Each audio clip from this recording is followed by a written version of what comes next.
ఇంకొంతమంది వ్యవసాయం చేస్తున్నటువంటి వాళ్ళు వదిలిపెట్టుకొని కౌలుకి ఇచ్చి వాళ్ళు హైదరాబాద్కి వచ్చి సెటిల్ అయ్యారు. హైదరాబాద్లో రేషన్ కార్డు ఉంటుంది, ఇంటికాడ మాత్రం ఆధార్ కార్డు ఉంటుంది.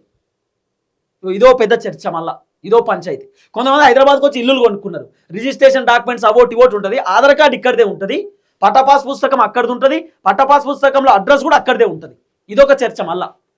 అంటే కంప్లీట్గా మీరు ఏ డీటెయిల్స్ ఇచ్చినా కూడా పట్టా పాస్ పుస్తకంలో మీ ఇంటి పేరు, హౌస్ నెంబరు, లేకపోతే మీ పేరు, మీ ఫోటో, లేకపోతే మీకు సంబంధించినటువంటి ఫుల్ అడ్రస్ పట్టా పాస్ పుస్తకంలో ఏముందో ఆధార్ కార్డులో కూడా అదే ఉండాలి. ఆధార్ కార్డులో ఏముందో పట్టాలో అదే ఉండాలి. ఆధార్ కార్డులో ఏముందో మీరు రేషన్ కార్డులో కూడా సేమ్ అట్లనే ఉండాలి.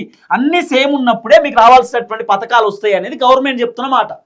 దీంట్లో ఒకటి పెట్టుకుంటాం, దాంట్లో ఒకటి పెట్టుకుంటాం, నా ఆధార్ కార్డులో ఒక ఫోటో ఉంటుంది, పాన్ కార్డులో ఇంకో ఫోటో ఉంటుంది, రేషన్ కార్డులో ఇంకో ఫోటో ఉంటుంది, అంటే కన్ఫ్యూజన్ అవుతుంది కదా ప్రభుత్వం కూడా. సో ఇది ప్రభుత్వం చెప్తున్న మాట. కరెక్ట్ అప్డేట్ లేదని, అప్డేట్ చేసుకోలేదని, అందుకే రాలేకపోయినాయి అనేది వినబడుతున్న చర్చ. సో ఇప్పుడు అప్డేట్ చేసుకోవడానికి అవకాశం ఉందట. ఆధార్ కార్డు అయినా పాన్ కార్డు అయినా ఏదైనా అప్డేట్ చేసుకోవచ్చట. అప్డేట్ చేసుకున్న తర్వాత ఎవరెవరికైతే రైతు భరోసా రాలేదో రానటువంటి వాళ్ళకి మళ్ళీ ఏప్రిల్ 20వ తారీఖు 3 ఎకరాలకు 5 ఎకరాలకు వేస్తా అంటున్నారు. అప్పుడు రైతు భరోసా డబ్బులు వాళ్ళతో కలిపి ఇప్పుడు రానటువంటి వాళ్ళకు కూడా పడతాయట. ఇది ప్రభుత్వం క్లియర్గా చెప్తున్నటువంటి మాట.